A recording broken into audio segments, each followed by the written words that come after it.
Também na coisa. Professor Wagner Cabral, e já no terceiro bloco, um programa que está correndo rápido, eu até pedi para ele voltar aqui outras vezes. Professor, bom, esses são os possíveis caminhos, é o viés que a oposição no Maranhão pode tentar, porque a oposição no Maranhão vai se formar, né? Ela está inteiramente dispersa. Ela agora vai se compor. O senhor falou nomes que Roberto Rocha, quantos por cento de voto Roberto Rocha teve para o senador? Uma ninharia de voto. É difícil um presidente, Bolsonaro, se encostar com o senador que teve isso aqui de voto. É mais fácil ele encostar com um deputado federal que teve voto muito e que pensando em ser prefeito. Então, me parece que sua análise está correta em termos de achar que o Braide é o nome da oposição ao governador Flávio.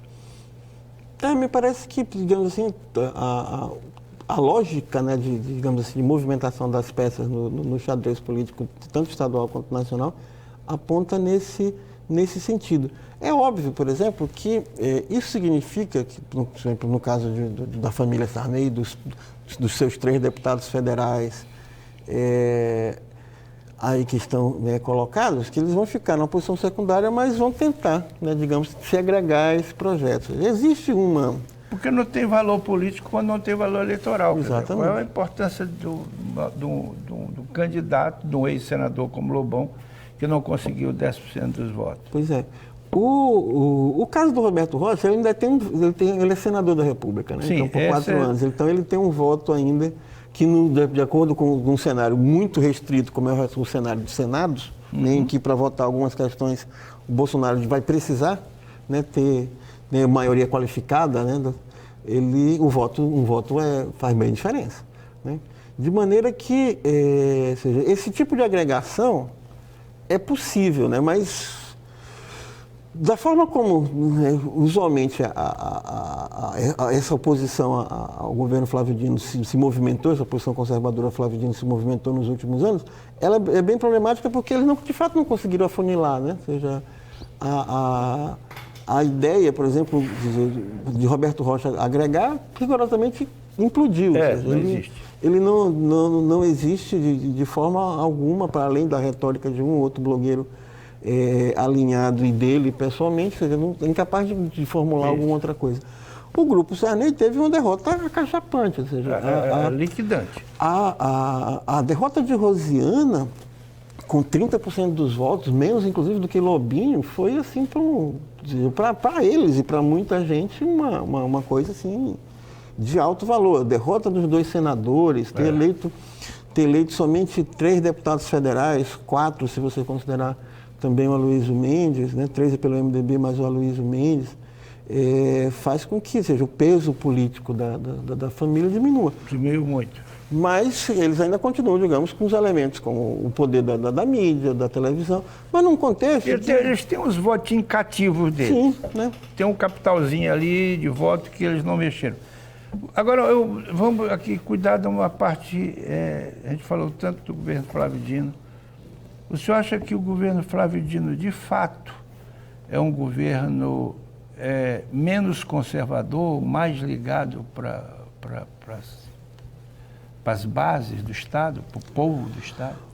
O governo Flávio Dino, digamos assim, à sua maneira, ele montou um condomínio político que é bastante contraditório, porque ele abrigou, né, e abriga dentro de si inúmeros, né, expoentes que vieram do sarneyismo, né? Sim. Eu tenho dito, inclusive, que nós estamos vivendo hoje no Maranhão uma espécie de renovação geracional de famílias tradicionais da política que estão passando boa parte delas por dentro, inclusive, do governo Dino, aí, com a projeção de uma série de novas figuras, etc. e tal, né? Mas também por fora, como é o caso do Braide, por exemplo, que aparece, mas também tem Pedro Lucas, então uma série de outros sobrenomes aí que você poderia, né, colocar aí, que eu chamo dos baby boys aí da política tradicional maranhense. Filho de fulano, sobrinho de fulano. Isso, exatamente. A gente pode nomear uma lista extensa, né?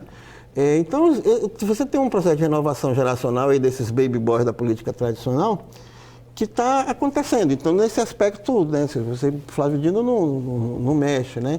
Há uma série de iniciativas, e essas já vão compor um outro campo, né, no campo social, por exemplo, que é de tentar fazer o que eu chamo de uma emulação do lulismo, ou seja, políticas sociais focadas, por exemplo, a política do Mais IDH, que é muito correta, né, a política, né, da escola digna, também, né, que louvável. também é extraordinariamente louvável, né, que deram a Flávia, no ponto de vista do Estado, né, uma boa aceitação e uma votação muito boa, né, agora na sua reeleição, e uma vitória maiúscula para o Senado, uma vitória maiúscula, né, para, acho que foram 12 deputados federais da sua base, né, que foram eleitos, e acho que só a coligação do PCdoB para deputado estadual elegeu metade da Assembleia Legislativa, se eu não estou enganado, né?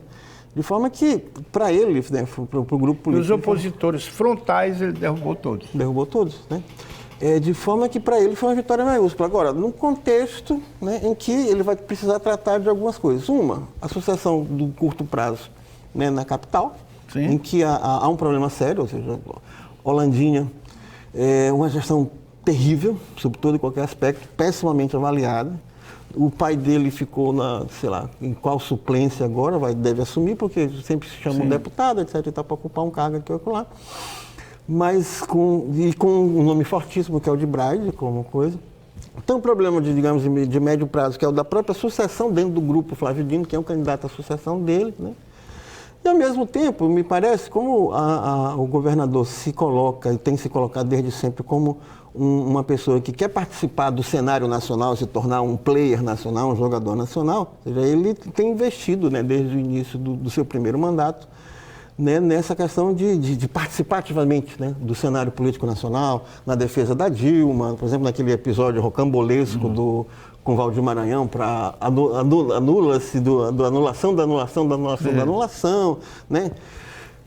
Chegou a ser chamado de um novo Brizola para tentar evitar o golpe, etc. e tal. Mas, de qualquer forma, ele tem atuado, né? Ele agora atuou, né, defendendo... Ele está ocupando um espaço. Está ocupando um espaço na defesa agora da candidatura do Haddad, né, no primeiro e no segundo turno, de forma clara, aberta. Né, de maneira que essa, né, projeção nacional e esse movimento nacional que ele faz, né, também tendem a credenciá-lo, né, para participar desse embate daqui a 4 anos, não somente para pensar na sua eleição como senador, mas para, né, eventual voos mais altos?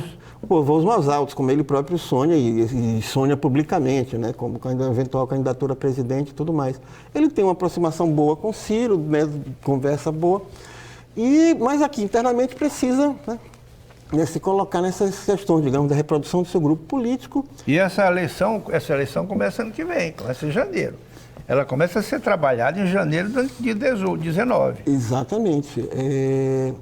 Então, ele tem, digamos, um contexto novo, né, mas que, me parece, ele já está se posicionando, tentar se colocar, digamos, como uma das lideranças desse campo, né, da resistência democrática a Bolsonaro, e vai ter que enfrentar, digamos, o que seria, digamos, no plano estadual, esse rearranjo, né, desses setores conservadores, porque, ao contrário do tema, como a gente falou mais cedo, o Bolsonaro vai vir, né? Vai vir para cima dele. Aí a coisa de não pense que é só retórica, vamos acabar com os comunistas. Não, ele vai tentar. Né? Não pense que é só retórica, né? Infelizmente há um projeto, né? Ou seja, a questão do fascismo é exatamente aquele projeto é o extermínio, ou seja, não é somente a derrota eleitoral, né? A derrota eleitoral é um passo, mas essa dinâmica do fascismo aponta exatamente em torno dessa questão do extermínio do outro, da eliminação do outro. É isso que a gente precisa, mais do que nunca, estar vigilantes para defender a democracia, defender os direitos, né, defender as liberdades fundamentais e enfrentar isso tanto aqui no Maranhão quanto no Brasil, né? Professor, infelizmente mesmo, nosso tempo está esgotado. Nós temos pouco mais de 30 segundos. Por favor, fale com os telespectadores do Maranhão. O quadro nacional, né, não é em absoluto desesperador, né? Ou seja, há um campo muito de incógnita em torno do que efetivamente vai ser esse projeto, né, encarnado por Bolsonaro, do ponto dessa, o que é essa ligação entre extrema-direita e fascismo e neoliberalismo, que é digamos, uma espécie de novidade histórica. Mas eu acho que o ensinamento é que... É chuva com sol. Né? É chuva com sol, ou seja, o ensinamento de sempre é que a luta, né, a necessidade de defender a democracia, as liberdades, os direitos fundamentais é essencial. Essa permanece. E essa permanece, porque direitos e liberdades têm que ser conquistados todo santo dia. Eles não são dados de graça, e mantidos todo dia. As senhoras e os senhores que nos assistiram, professor, muito obrigado. Venha mais vezes. E as senhoras e os senhores que nos assistiram, boa noite. Muito obrigado e até outra oportunidade.